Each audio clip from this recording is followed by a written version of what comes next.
Job's trouble. Job 19:25. I know that my Redeemer lives, and in the end he will stand upon the earth. Once in the land of Uz there lived a man named Job. Job and his wife had 7 wonderful sons and 3 beautiful daughters. Job was a good man in the eyes of the Lord, and his life was a blessing to others. Job was also very wealthy. He owned 7,000 sheep, 3,000 camels, 500 oxen, and 500 donkeys, and had many servants. Early in the morning, Job would kneel and pray and thank God for his family. He loved them very much. Now one day in the kingdom of heaven, the angels were coming before the Lord to praise him. Suddenly, Satan made an appearance. Where have you come from? The Lord asked Satan.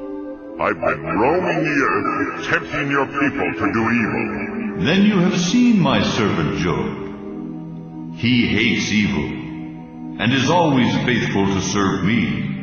He only loves you because you protect his family, and you've made him very rich. Take that away, and he'll hate you. Very well.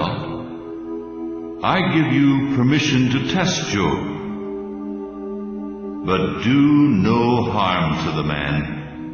A few days later, a messenger came running to Job and said, The Sabaeans have stolen your oxen and donkeys and killed your servants. I alone have escaped. He had not finished speaking when in came a second servant. Fire has fallen from out of the sky and burned up all your sheep and your servants. I alone have escaped to tell you. And while he was still speaking, in came a third messenger.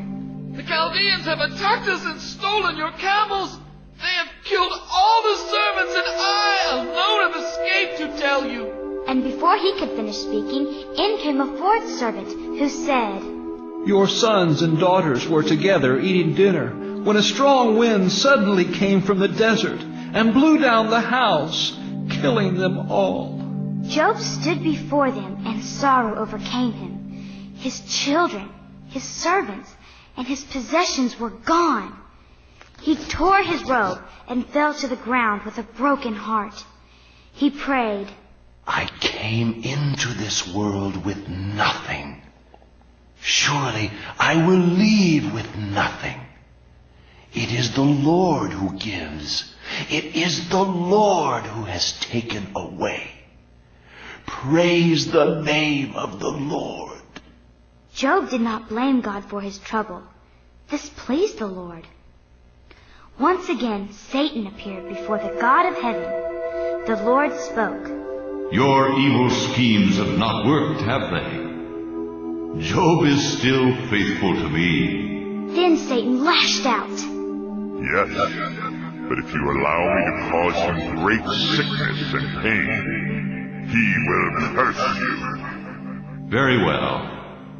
Do as you wish, but do not kill Job. So Satan caused Job's skin to be covered with painful sores from head to toe. Job's heart was breaking for his children, and his body was terribly sick. Job's wife said, Why should you be faithful to the Lord now? Look at you. Look at our family. You should curse God and die.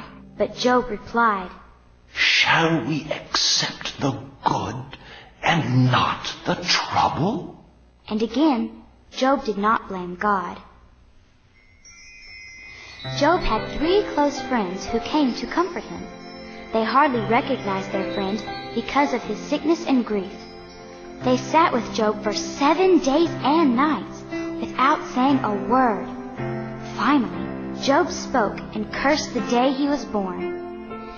His friend Eliphaz spoke first. The Lord is correcting you for an evil you have done. What kind of friends are you to tell me I have done wrong when I have not? Then his friend Bildad spoke. Somewhere you have forgotten the Lord. So pray that he might forgive you and take away this sickness and pain. I have not sinned, And all I want to know is why God has done this to me. Then the Lord spoke to Job out of the storm. Now I will ask the questions, and you will answer. Where were you when I created this world? When I gave orders to the morning?